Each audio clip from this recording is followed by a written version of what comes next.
Selamat malam saudara-saudara sekalian, umat-umat Tuhan dimanapun Anda berada. Dari studio daerah Misi Papua Barat, kami menyapa saudara sekalian. Kami percaya Tuhan telah memberkati saudara-saudara sekalian. Dan pada malam hari ini, kita boleh bertemu kembali di dalam KKR daerah Misi Papua Barat untuk KKR yang ketiga kalinya. Saudara-saudara yang Yesus Kristus kasihi, saya percaya Tuhan telah menghimpun saudara-saudara sekalian dimanapun Anda berada. Tuhan telah memberkati saudara-saudara sekalian, dan kita semua telah diberkati oleh Tuhan dengan penuh sukacita. Pada malam ini, pada hari pertama kebaktian kebangunan rohani daerah Misi Papua Barat, kita telah mempersiapkan hati kita, kita telah mempersiapkan Alkitab kita di tangan kita untuk sama-sama kita mempelajari kebenaran firman Tuhan. Saudara-saudara sekalian, tema KKR kita dari malam ke malam, sepanjang KKR ini berlangsung adalah warisan kesetiaan. Sebelum kita lebih jauh membahas pelajaran atau firman Tuhan, saya mengajak kita bersama-sama untuk sekali lagi berdoa memohon kuasa Tuhan. Ya Tuhan Bapa di surga, Allah sumber firman-Mu, pada malam hari ini ketika kami telah siap untuk mendalami, mempelajari kebenaran firman Tuhan pada malam yang pertama ini, kebutuhan kami adalah kuasa Roh Kudus mengurapi kami semua, umat-umat Tuhan yang ada di tempat tinggal mereka, di kelompok-kelompok belajar mereka, di wilayah-wilayah di seluruh daerah Misi Papua Barat, atau di mana saja mereka berada. Biarlah kiranya Tuhan, kuasa-Mu menaungi kehidupan mereka. Persiapkan diri mereka dan kami semua untuk mempelajari firman-Mu. Hamba yang akan mewakili Engkau mewartakan kebenaran firman-Mu. Kiranya Tuhan, Engkau memberkati. Berbicaralah ya Tuhan pada malam hari ini, karena kami telah siap untuk mendengarkannya. Di dalam nama Yesus kami berdoa. Amin. Sekali lagi umat-umat Tuhan, tema KKR kita adalah warisan kesetiaan. Mungkin saudara dan saya kita bertanya, apa itu warisan? Pada umumnya kita semua sudah tahu apa itu warisan. Warisan dalam bahasa Inggris disebut legacy. Legacy itu adalah warisan atau peninggalan atau harta pusaka. Warisan adalah peninggalan yang ditinggalkan oleh pewaris kepada ahli waris. Jadi, warisan adalah sesuatu yang ditinggalkan oleh pewaris kepada ahli waris. Waris atau ahli waris adalah orang yang berhak menerima harta pusaka dari orang yang telah meninggal. Dan ahli waris yang sesungguhnya adalah anak atau istri atau keluarga yang telah dipercayakan untuk menerima warisan itu. Ada juga yang lain, yaitu karib. Karib adalah waris yang dekat hubungannya di dalam kekerabatan keluarga itu. Mereka yang disebut ahli waris itu adalah sah dan dapat menerima warisan tersebut harus berdasarkan hukum adat atau hukum agama. Jadi itu harus sah. Kalau tidak sah, dapat menciptakan sebuah masalah. Saudara-saudara yang Yesus kasihi, harta warisan harus diatur dengan baik. Harus diatur dengan baik. Kalau tidak diatur dengan baik, itu akan menjadi sebuah masalah. Harta warisan bisa menjadi masalah besar di dalam keluarga jika pembagian harta itu tidak dengan adil. Pembagian harta warisan secara tepat sesuai dengan hukum yang berlaku. Ini dilakukan untuk meminimalisir persoalan-persoalan di kemudian hari yang terjadi kepada ahli waris atau keluarga-keluarga yang ditinggalkan oleh orang tua mereka. Berikutnya, warisan dapat berupa harta bergerak maupun yang tidak bergerak, seperti tanah, kemudian bangunan, kemudian tabungan, yang berikutnya perhiasan, juga kendaraan. Umumnya, ahli waris yang ditunjuk untuk pembagian harta warisan tersebut adalah anak dari orang tua yang bersangkutan. Saudara-saudara sekalian, contoh warisan yang saudara-saudara sudah tahu, tapi izinkan saya mau mengulanginya. Inilah contoh warisan. Ada mobil. Mobil bisa diwariskan. Kemudian ada kekayaan seperti emas, sesuatu yang bernilai mahal bisa diwariskan. Kemudian yang lain, ada uang yang banyak bisa diwariskan dari orang tua kepada anak. Yang lain, rumah bisa diwariskan kepada anak daripada orang tua yang sudah lanjut usia atau sudah sakit-sakitan. Dan yang berikutnya adalah tanah.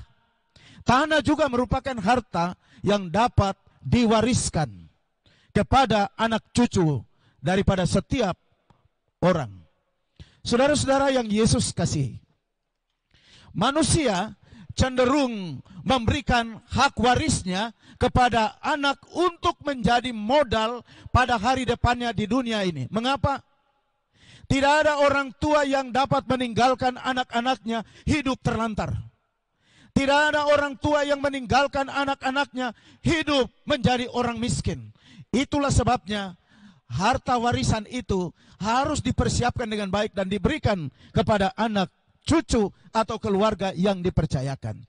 Tetapi umat-umat Tuhan, Allah kita telah memberikan kepada kita warisan yang memiliki nilai kekekalan. Allah kita di sorga memberikan kepada saudara dan saya sebuah warisan yang memiliki nilai kekekalan. Itulah warisan kesetiaan kepadanya.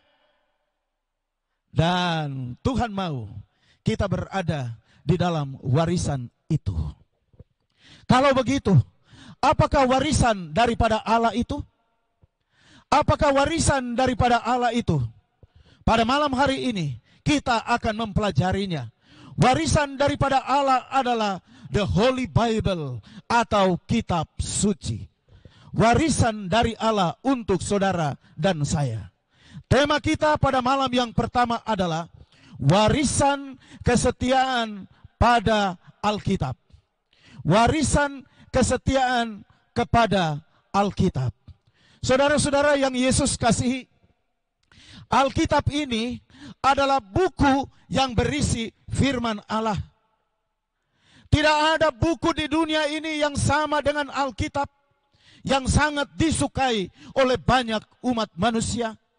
Namun di saat manusia mencintai Alkitab, Alkitab juga dibenci oleh banyak orang. Mengapa? Karena Alkitab membuka kedok kelemahan, dosa-dosa setiap orang. Itulah sebabnya Alkitab dibenci. Banyak orang telah mati oleh karena mencari kebenaran Alkitab. Sebagian lagi dibunuh oleh karena mencari kebenaran Alkitab. Buku Alkitab ini, saudara-saudara, telah mengilhami orang-orang terkemuka dengan tindakan-tindakan yang paling luhur. Tetapi Alkitab ini menjadi kecaman karena sekali lagi memberikan ketulusannya untuk menegur dosa-dosa setiap umat manusia. Di dalam Alkitab kalau saudara dan saya kita pelajari, ada perang berkecamuk. Di dalam Alkitab kalau kita pelajari, revolusi-revolusi besar terdapat di dalamnya. Itulah keistimewaan daripada Alkitab. Banyak informasi yang saudara dan saya kita bisa dapatkan ketika kita mempelajari firman Tuhan atau Alkitab. Saudara-saudara, Alkitab kita terdiri dari 66 buku Perjanjian Lama dan Perjanjian Baru. Ada 39 buku di Perjanjian Lama dan 27 kitab di dalam Perjanjian Baru. Total semua 66 buku. Saudara-saudara, Alkitab ini adalah buku yang unik, buku yang menarik. Mari kita coba lihat bersama-sama jangka waktu penulisan Alkitab. Kita ambil contoh saja. 5 buku pertama yang ditulis oleh Musa, ditulis pada sekitar 1500 tahun sebelum Masehi. Sedangkan buku terakhir yang ditulis oleh Rasul Yohanes yang terkasih, ditulis pada tahun 100 sesudah Masehi. Dengan demikian, total jangka waktu penulisan Alkitab adalah 1600 tahun. Tetapi yang luar biasanya daripada Alkitab ini, sekalipun ditulis dalam jangka waktu 1600 tahun, tetapi isi daripada Alkitab ini tidak berkontradiksi, tidak bertentangan antara satu bagian dengan bagian yang lain. Alkitab kita ditulis oleh 40 penulis. Maksud kami, ada yang dari petani, ada nelayan, ada dokter, ada tukang tenda seperti Rasul Paulus, ada raja, dan mereka ini memiliki latar belakang kehidupan yang berbeda-beda. Tapi mereka dipakai oleh Tuhan untuk menulis Alkitab menjadi berkat bagi umat manusia, termasuk saudara dan saya. Mengapa Alkitab menjadi warisan terbaik yang patut kita miliki? Saudara-saudara, karena Alkitab itu adalah dasar daripada iman saudara dan saya. Alkitab adalah dasar iman kita. Mari kita baca bersama-sama dalam Roma pasal 10 ayat 17. Jadi iman timbul dari pendengaran, dan pendengaran oleh firman Kristus. Jika saudara mau membaca buku-buku yang lain tidak berdampak kepada pertumbuhan iman saudara. Tapi kalau kita membaca firman Tuhan ini akan menuntun kita untuk bertumbuh di dalam kehidupan kerohanian saya dan saudara. Dan itulah keistimewaan daripada Alkitab kita. Ketika saudara dan saya kita membaca Alkitab, orang tua membaca Alkitab, dia akan menurunkan imannya kepada anak-anaknya. Firman Tuhan di dalam 2 Timotius pasal 3 ayat 15. Ingatlah juga bahwa dari kecil engkau sudah mengenal kitab suci yang dapat memberi hikmat kepadamu dan menuntun engkau kepada keselamatan oleh iman kepada Kristus Yesus. Ini adalah nasihat Rasul Paulus kepada Timotius. Timotius adalah seorang anak yang dibesarkan berdasarkan kebenaran firman Allah.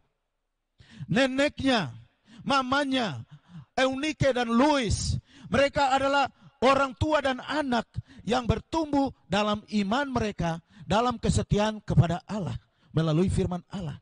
Paulus katakan, ingat Timotius, engkau adalah anak yang lahir dari keluarga yang takut kepada Tuhan.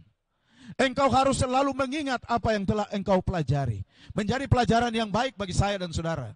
Ketika kita mau untuk anak-anak kita berhasil di dunia ini, kita didik mereka di dalam kebenaran firman Tuhan. Saudara-saudara, siapakah contoh utama yang mendasari imannya kepada Alkitab? Mari kita lihat. Dia adalah Yesus Kristus. Selama Yesus ada di dunia ini, setiap pelayanannya, kata-katanya, khotbah-khotbahnya tidak pernah keluar daripada Alkitab atau firman Allah. Selalu berdasarkan firman Tuhan. Setelah Yesus dibaptis oleh Yohanes Pembaptis di Sungai Yordan, dia dibawa oleh Roh ke padang gurun untuk berpuasa. Jika saudara baca di dalam Matius 4 ayat 1 sampai 3, maka Yesus dibawa oleh Roh ke padang gurun untuk dicobai iblis. Dan setelah berpuasa 40 hari 40 malam. Akhirnya laparlah Yesus. Ingat, Yesus lapar secara manusia 100%. Firman Tuhan di dalam ayat 3. Di dalam ayat 3 mengatakan ketika Yesus sudah lapar, dia dikunjungi oleh seorang tamu. Firman Tuhan mengatakan, lalu datanglah si pencoba itu dan berkata kepadanya, jika engkau anak Allah, perintahkanlah supaya batu-batu ini menjadi roti. Saudara-saudara, dalam keadaan lemah, dalam keadaan lapar, Yesus dicobai. Setan mengatakan, kalau betul engkau adalah anak Allah, jadikanlah batu-batu ini menjadi roti supaya engkau memakannya. Apa jawaban Yesus? Ayat 4. Tetapi Yesus menjawab, ada tertulis, manusia hidup bukan dari roti saja, tetapi dari setiap firman yang keluar dari mulut Allah. Inilah senjata yang digunakan oleh Yesus untuk menjawab cobaan daripada iblis. Yesus katakan, ada tertulis. Saudara garis bawahi kata ada tertulis, 2 kata. Kemudian di dalam ayat yang ke-7, untuk kedua kalinya setan mencoba Yesus dan Yesus pun menjawab. Yesus berkata kepadanya, ada pula tertulis, janganlah engkau mencobai Tuhan Allahmu. Ada tertulis. Yesus katakan demikian. Kalau kita terus baca di dalam Lukas pasal 10 ayat 25 sampai 26, firman Tuhan berkata, pada suatu kali berdirilah seorang ahli Taurat untuk mencoba Yesus, katanya, Guru, apa yang harus kuperbuat untuk memperoleh hidup yang kekal? Ayat 26 firman Tuhan berkata, jawab Yesus kepadanya, apa yang tertulis dalam hukum Taurat? Apa yang kau baca di sana? Saudara-saudara, kita lihat 3 ayat berturut-turut yang kita sudah baca. Selalu ada kata dan kalimat ada tertulis di sana. Dan itu adalah jawaban daripada Yesus. Dengan demikian saudara-saudara, dari 3 ayat itu kita dapat menyimpulkan bahwa Yesus dalam menghadapi segala sesuatu di dunia ini, bahkan dia menghadapi pencobaan, setiap kata-katanya, setiap jawabannya tidak pernah keluar dari kebenaran-kebenaran firman Allah. Dan ini adalah pelajaran yang sangat penting bagi saya, tapi juga bagi saudara-saudara sekalian. Tadi kita lihat pribadi Yesus, tapi Alkitab juga memberikan kepada saudara dan saya, jemaat-jemaat, mereka juga pada zamannya selalu menggunakan Alkitab untuk mendasarkan iman mereka. Contoh, kita belajar dari jemaat Berea, orang-orang Kristen yang ada di kota Berea. Kisah pasal 17 ayatnya yang ke-11. Orang-orang Yahudi di kota itu lebih baik hatinya daripada orang-orang Yahudi di Tesalonika. Mengapa? Karena mereka menerima firman itu dengan segala kerelaan hati, dan setiap hari mereka menyelidiki kitab suci untuk mengetahui apakah semuanya itu benar demikian. Saudara-saudara, ini luar biasa kehidupan jemaat Berea. Ketika dikunjungi oleh Rasul Paulus, ketika Rasul Paulus berkhotbah, mereka tidak puas.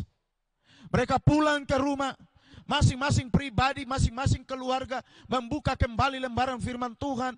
Mereka mau membaca supaya iman mereka itu bertumbuh. Ketika Paulus kembali, Paulus dapati mereka punya iman itu berbeda dengan jemaat Tuhan yang ada di Tesalonika. Mengapa? Oh, karena mereka setia untuk mempelajari kebenaran firman Tuhan. Saudara-saudara, mengapa tidak aman jika kita hanya mendasarkan iman kita kepada pendapat manusia?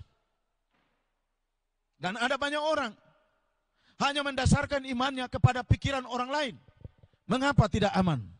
Firman Tuhan mengatakan dalam Amsal 16 ayat 25, ada jalan yang disangka orang lurus, tetapi ujungnya menuju maut. Hati-hati saudara.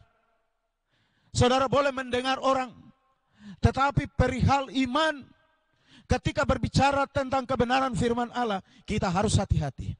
Kita harus membaca, kita harus teliti sama dengan umat-umat Tuhan yang ada di jemaat Berea. Itu sesuatu yang sangat penting bagi saudara dan saya. Firman Tuhan dalam Matius 15 ayat 3. Tetapi jawab Yesus kepada mereka, mengapa kamu pun melanggar perintah Allah demi adat istiadat nenek moyangmu? Kenapa Yesus katakan seperti itu, saudara-saudara? Oh, karena pada zaman Yesus ada banyak orang yang tidak juga berpegang kepada kebenaran firman Allah. Mereka mengikuti adat istiadat manusia. Mereka lebih cenderung mendengar kata orang. Sehingga Yesus memberikan teguran keras, mengapa kamu melanggar perintah Allah demi adat istiadat nenek moyangmu? Saudara-saudara, masalah keselamatan harus memiliki iman yang jelas, dan kejelasan iman itu harus berdasarkan kebenaran-kebenaran firman Tuhan. Jangan sampai spekulasi-spekulasi saya, spekulasi-spekulasi saudara ditolak oleh Yesus. Mari kita coba baca firman Tuhan. Matius 15 ayatnya yang ke-9. Percuma mereka beribadah kepadaku, sedangkan ajaran yang mereka ajarkan ialah perintah manusia. Nah, ini sesuatu yang sangat membahayakan kita. Saudara katakan, saudara berdoa. Kita semua katakan kita umat-umat Tuhan. Tetapi kita tidak hidupkan kebenaran-kebenaran firman Allah. Yesus katakan, percuma mereka beribadah kepadaku, sedangkan ajaran-ajaran yang mereka ajarkan ialah perintah manusia. Malam ini kita ditegur oleh Tuhan. Kalau ada kelalaian, kalau ada kelemahan, kalau ada kesalahan, mari kita jujur terhadap warisan kebenaran firman Allah yang ditinggalkan oleh Yesus Kristus kepada saudara dan saya. Saudara-saudara, apakah kerugian yang dialami oleh umat manusia karena mendasarkan imannya kepada pendapat manusia dan bukan pendapat atau kehendak Allah? Apa kerugian yang saudara dan saya kita alami? Saya ingin saudara buka Alkitab saudara di dalam Injil Matius pasal 7 ayat 21 sampai ayatnya yang ke-23. Firman Tuhan mengatakan, bukan setiap orang yang berseru kepadaku, Tuhan, Tuhan, akan masuk ke dalam kerajaan sorga, melainkan dia yang melakukan kehendak Bapa-Ku yang di sorga. Kehendak Bapa kita adalah firman Allah. Ayat 22, pada hari terakhir banyak orang akan berseru kepadaku, Tuhan, Tuhan, bukankah kami bernubuat demi namamu, mengusir setan demi namamu, mengadakan banyak tanda mujizat demi namamu juga? Ada banyak orang, mereka akan klaim dan katakan, kami sudah bikin ini, kami seperti ini, kami setia kepadamu. Tapi apa jawab Yesus? Pada waktu itulah aku akan berterus terang kepada mereka dan berkata, aku tidak mengenal kamu, enyala daripadaku, kamu sekalian pembuat kejahatan. Saudara-saudara, memang ayat ini keras. Teguran langsung daripada Tuhan. Tapi ini peringatan yang baik melalui firman Allah untuk saudara dan saya. Sehingga kita harus mengingat warisan kesetiaan kita kepada firman Allah. Ini hal yang sangat penting dalam kehidupan kita. Saudara-saudara, pertanyaan kita selanjutnya, siapakah yang menurunkan nubuatan Alkitab sehingga saudara dan saya kita boleh pegang, kita boleh imani, dan kita boleh pelajari di dalam kehidupan kita sebagai umat-umat Tuhan? 2 Petrus 1 ayat 21. Sebab tidak pernah nubuat dihasilkan oleh kehendak manusia, tetapi oleh dorongan Roh Kudus orang-orang berbicara atas nama Allah. Saudara-saudara, ini jelas ayat mengatakan, tidak pernah nubuat dihasilkan oleh kehendak manusia, tapi Roh Kudus mengilhami para nabi, Roh Kudus mengilhami para rasul, lalu kemudian mereka menulis apa yang disampaikan oleh Allah kepada mereka. Bagaimanakah firman Allah dapat sampai kepada kita dan apa respon saudara dan saya? Kalau seandainya saudara dan saya kita pelajari, Kita sudah yakini bahwa Alkitab ini adalah ilham yang diberikan oleh Allah kepada hamba-hambanya dahulu kala. Bagaimana respon saudara dan saya? 2 Petrus 1 ayat 19, firman Tuhan mengatakan, dengan demikian kami makin diteguhkan oleh firman yang telah disampaikan oleh para nabi. Alangkah baiknya kalau kami memperhatikannya, sama seperti memperhatikan pelita yang bercahaya di tempat yang gelap, sampai fajar menyingsing dan bintang timur terbit bersinar di dalam hatimu. Saudara-saudara, ayat ini sangat baik. Pada waktu saya dan saudara kita mempelajari firman Allah, kita harus teliti. Kita baca ulang-ulang. Kita berdoa kepada Tuhan. Respon kita adalah katakan, Tuhan, berbicara di hati hamba-Mu. Berbicara di hati kami. Apa yang Engkau kehendaki. Kalau itu adalah kebenaran, nyatakan itu di dalam hati kami. Sehingga Rasul Petrus mengatakan, itu akan sama dengan cahaya fajar yang harus datang menerangi pikiran kita, menerangi hati kita, sehingga kita mampu membedakan mana yang adalah pendapat manusia, mana yang adalah kehendak Allah. Dan ini adalah sesuatu yang sangat penting bagi kita semua. Saudara-saudara, para nabi, mereka mengakui bahwa segala pekabaran mereka yang dibawakan itu datangnya daripada Allah. Contoh, saudara buka dalam 2 Samuel 23 ayat 2. Firman Tuhan mengatakan, Roh Tuhan berbicara dengan perantaraanku, firman-Nya ada di lidahku. Nabi Samuel mengatakan, ketika dia berbicara kepada umat Allah bangsa Israel, bukan dia yang berbicara, tapi Roh Allah ada di dalam lidahnya. Allah memakai dia sebagai mediator untuk menyampaikan kebenaran-kebenaran firman Allah. Kedua, Yeremia 1 ayat 9. Lalu Tuhan mengulurkan tangannya dan menjamah mulutku. Tuhan berfirman, sesungguhnya aku menaruh perkataan-perkataanku ke dalam mulutmu. Luar biasa saudara-saudara. Hamba Tuhan Nabi Yeremia mengakui bahwa dia hanya alat yang dipakai oleh Tuhan. Kata-katanya, isi hatinya, semua datang daripada Tuhan. Kita lihat contoh yang lain. Nabi Yeskel, di dalam Yeskel pasal 2 ayat 7. Sampaikanlah perkataan-perkataanku kepada mereka, baik mereka mau mendengarkan atau tidak, sebab mereka adalah pemberontak. Tuhan katakan kepada Yehezkel, hamba Tuhan, tolong kau bicara kepada orang-orang Israel. Sampaikan perkataan-perkataanku, perkataan Tuhan. Tuhan Allah mau hamba Tuhan Nabi Yesel kasih tahu. Kemudian Lukas 1 ayat 70. Seperti yang telah difirmankannya sejak purbakala oleh mulut nabi-nabinya yang kudus. Luar biasa, saudara-saudara sekalian. Kita melihat bahwa firman Tuhan atau Alkitab ini adalah buku Allah, adalah isi hati Allah yang kemudian disampaikan kepada hamba-hamba Tuhan, para nabi dan para rasul, dan mereka menjadi juru-juru bicara Allah kepada umat manusia, termasuk saya dan saudara sekalian. Rasul Yohanes yang terkasih, dia juga bersaksi dalam Wahyu pasal 1 ayat 1 dan ayat yang kedua. Inilah wahyu Yesus Kristus yang dikaruniakan Allah kepadanya, supaya ditunjukkannya kepada hamba-hambanya apa yang harus segera terjadi, dan oleh malaikat-malaikatnya yang diutusnya, ia telah menyatakannya kepada hambanya Yohanes. Saudara-saudara, kita lihat dia punya alur penyampaian. Dari Allah kepada malaikat-malaikat, lalu terus kepada hambanya Yohanes. Jadi Yohanes tidak menciptakan kata-kata sendiri.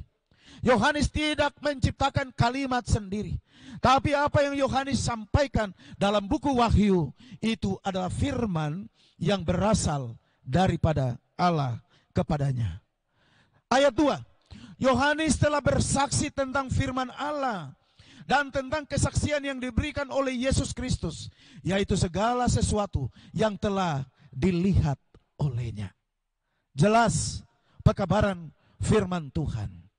Kalau begitu, berapa banyak dari tulisan Alkitab yang diilhamkan oleh Allah menjadi warisan untuk saudara dan saya? Firman Tuhan dalam 2 Timotius pasal 3 ayat 16 dan 17. Saudara dengarkan baik-baik, saudara boleh baca. Segala tulisan yang diilhamkan Allah memang bermanfaat untuk mengajar, untuk menyatakan kesalahan, untuk memperbaiki kelakuan, dan untuk mendidik orang dalam kebenaran. Ayat 17. Dengan demikian, tiap-tiap manusia kepunyaan Allah diperlengkapi untuk setiap perbuatan baik. Jadi, berapa banyak dari tulisan Alkitab yang diilhamkan oleh Allah? Firman Tuhan mengatakan kepada kita, segala tulisan, baik dalam perjanjian lama maupun dalam perjanjian baru, kita terima Alkitab ini sebagai firman yang disampaikan oleh Allah. Tidak ada perbedaan antara perjanjian lama dan perjanjian baru. Segala tulisan yang diilhamkan oleh Allah memang bermanfaat untuk mengajar, menyatakan kesalahan, memperbaiki kelakuan, mendidik orang dalam kebenaran. Saudara, kalau saya salah, kalau saudara salah jalan, ketika kita mempelajari firman Allah, mari kita terbuka, menyerahkan hati kita, dituntun di dalam kuasa Tuhan. Alkitab menolong kita untuk memahami apa juga yang akan terjadi ke depan. Amos pasal 3 ayat yang ke-7. Sungguh Tuhan Allah tidak berbuat sesuatu tanpa menyatakan keputusannya kepada hamba-hambanya para nabi. Kita bersyukur di dalam Alkitab kita boleh tahu peristiwa-peristiwa yang terjadi dalam kehendak Allah ke depan. Dan itu dia sampaikan melalui hamba-hambanya para nabi. Saudara-saudara, amaran penting bagi kita semua pada malam hari ini. Amaran yang penting bagi kita semua. Jangan menambah, jangan mengurangi apa yang telah difirmankan Allah. Saya ulangi lagi, saudara-saudara. Jangan menambah, jangan mengurangi apa yang telah difirmankan oleh Allah. Firman Tuhan di dalam Amsal 30 ayat 5 dan 6. Semua firman Allah adalah murni. Ia adalah perisai bagi orang-orang yang berlindung kepadanya. Jangan menambahi firman-Nya, supaya engkau tidak ditegurnya dan dianggap pendusta. Oh saudara-saudara, mari kita menghormati kebenaran-kebenaran firman Allah. Pada waktu saudara dan saya kita membaca, firman Allah ini adalah murni. Ini adalah perisai untuk melindungi kita dari kuasa kegelapan.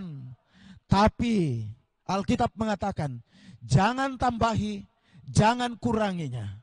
Kalau tidak, saudara dan saya akan dianggap oleh Tuhan sebagai pendusta. Kalau saudara dan saya sudah dianggap oleh Tuhan sebagai pendusta, itu artinya kita tidak akan diselamatkan. Mari kita menghormati Tuhan di dalam firman-Nya. Ulangan pasal 4 ayat yang kedua. Janganlah kamu menambahi apa yang kuperintahkan kepadamu, janganlah kamu menguranginya. Dengan demikian kamu berpegang pada perintah Tuhan Allahmu yang kusampaikan kepadamu. Ayat ini sama. Tuhan minta kepada kita supaya tetap teguh berpegang kepada pekabaran-pekabaran firman Tuhan yang kita baca. 2 Timotius 2 ayat yang ke-15.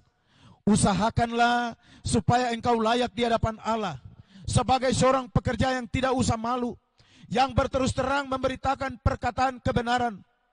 Saya sebagai seorang hamba Tuhan, saya tidak boleh malu, saya tidak boleh mengurangi, saya tidak boleh menambahkan setiap kebenaran firman Allah. Semua orang yang berbicara atas nama Allah, kita harus menyampaikan pekabaran ini dengan jujur dan benar, karena ini adalah firman yang datangnya daripada Allah. Wahyu 22 ayat 18 dan 19. Aku bersaksi kepada setiap orang yang mendengar perkataan-perkataan nubuat dari kitab ini. Jika seorang menambahkan sesuatu kepada perkataan-perkataan ini, maka Allah akan menambahkan kepadanya malapetaka yang tertulis di dalam kitab ini. Ayat 19. Jikalau seorang mengurangkan sesuatu dari perkataan kitab nubuat ini, maka Allah akan mengambil bagiannya dari pohon kehidupan di kota kudus seperti yang tertulis di dalamnya. Saya percaya kita semua rindu untuk pulang ke surga. Ketika kita mempelajari kebenaran firman Allah, warisan kesetiaan yang diberikan oleh Allah kepada kita, kita mau pulang ke surga. Untuk itu, jangan mengurangi, jangan menambahkan, jangan memberikan spekulasi melalui kata-kata kita, menggeser kebenaran firman Allah. Kita memasukkan pikiran kita akan kehilangan keselamatan yang disediakan oleh Allah bagi kita. Saudara-saudara, puji Tuhan, firman Allah adalah buku yang datangnya daripada Allah. Buku yang sangat luar biasa. Warisan kesetiaan kita kepada Alkitab haruslah kita pegang di dalam kehidupan kita. Firman Tuhan ini memiliki janji-janji yang dapat menguatkan saudara dan saya. Kita sedang hidup dalam suasana kehidupan yang ditekan oleh COVID-19, virus corona. Ada banyak orang yang sudah meninggal. Ada banyak orang yang masih dalam keadaan khawatir. Bagaimana dengan kehidupan? Dan jika saja kehidupan saudara berdampak daripada virus ini, kemudian beban hidup itu kemudian bertambah-tambah. Malam ini ada janji-janji Tuhan. Mari kita coba lihat bersama-sama. Matius 11 ayat 28, Yesus katakan, marilah kepadaku hai semua yang berletih lesu dan berbeban berat, aku akan memberikan kelegaan kepadamu. Kalau ada persoalan, ada beban, Tuhan mengundang kita melalui firman-Nya, datang kepadanya. Filipi 4 ayat 13, kalau saudara punya pergumulan, saudara punya masalah, firman Tuhan berkata, segala perkara dapat kutanggung di dalam Dia yang memberikan kekuatan kepadaku. Saudara, ini janji yang indah yang kita boleh dapatkan dari Alkitab yang Tuhan berikan kepada kita. Di saat saudara menghadapi pencobaan, Tuhan berjanji dalam Efesus 6 ayat 10 dan 11, akhirnya hendaklah kamu kuat di dalam Tuhan, di dalam kekuatan kuasa-Nya. Kenakanlah seluruh perlengkapan senjata Allah, supaya kamu dapat bertahan melawan tipu muslihat iblis. 2 Tesalonika pasal 3 ayat 3. Tetapi Tuhan adalah setia. Ia akan menguatkan hatimu dan memelihara kamu terhadap yang jahat. Oh saudara-saudara, umat-umat Tuhan, dimanapun saudara berada, pada malam hari ini, saya mau mengajak saudara-saudara sekalian, ketika kita mempelajari firman Tuhan di malam yang pertama, warisan kesetiaan kepada firman Allah. Masing-masing saudara dan saya hendaklah buat komitmen. Nyatakan kepada Tuhan, Tuhan, saya mau menerima kebenaran firman-Mu. Saya mau mempelajarinya. Saya mau mempertahankannya. Saya mau tetap setia.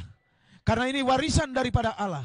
Warisan yang akan menuntun saya, menuntun keluarga saya, untuk mana kami semua boleh dilayakkan untuk diselamatkan pada waktu Yesus datang pada kali yang kedua. Kiranya pekabaran firman Tuhan malam ini boleh menjadi berkat bagi umat-umat Tuhan sekalian, menguatkan saudara sekalian untuk kita mempersiapkan diri untuk pulang ke dalam kerajaan sorga. Tuhan memberkati saudara-saudara sekalian. Amin. Mari kita berdoa bersama-sama. Oh Tuhan Bapa di dalam kerajaan surga, malam ini kami sangat bersyukur kepadamu. Di malam yang pertama dari rangkaian KKR Daerah Misi Papua Barat Jilid 3, kami telah dikenyangkan oleh firman-Mu. Kami telah dikuatkan oleh pekabaran firman-Mu pada malam hari ini. Tolong kami untuk tetap mencintai firman-Mu. Tolong kami untuk menghormati Engkau. Tolong kami untuk tidak mengurangi apa yang kami baca dari kebenaran firman-Mu. Tolong kami untuk tidak menambahkan ke dalam firman-Mu pikiran kami. Dengan demikian kami tidak ditolak oleh Tuhan. Bapa di sorga, hamba berdoa menyerahkan umat-umat Tuhan, dimanapun mereka berada, yang sudah mengikuti pelayanan ibadah KKR pada malam hari ini. Tuhan kuatkan mereka. Tuhan memberkati mereka. Biarlah firman-Mu memberikan kekuatan kepada mereka, memberikan penghiburan kepada mereka, memberikan peneguhan kepada mereka. Ya Tuhan, ketika kami akan beristirahat pada malam ini, biarlah utuslah malaikat surga mengawali dan melindungi kami semua sampai bangun di pagi hari. Dan besok malam kami boleh bersekutu untuk mempelajari firman-Mu. Terpujilah nama-Mu, karena Engkau telah mendengar dan menjawab doa kami. Di dalam nama Yesus kami berdoa. Amin.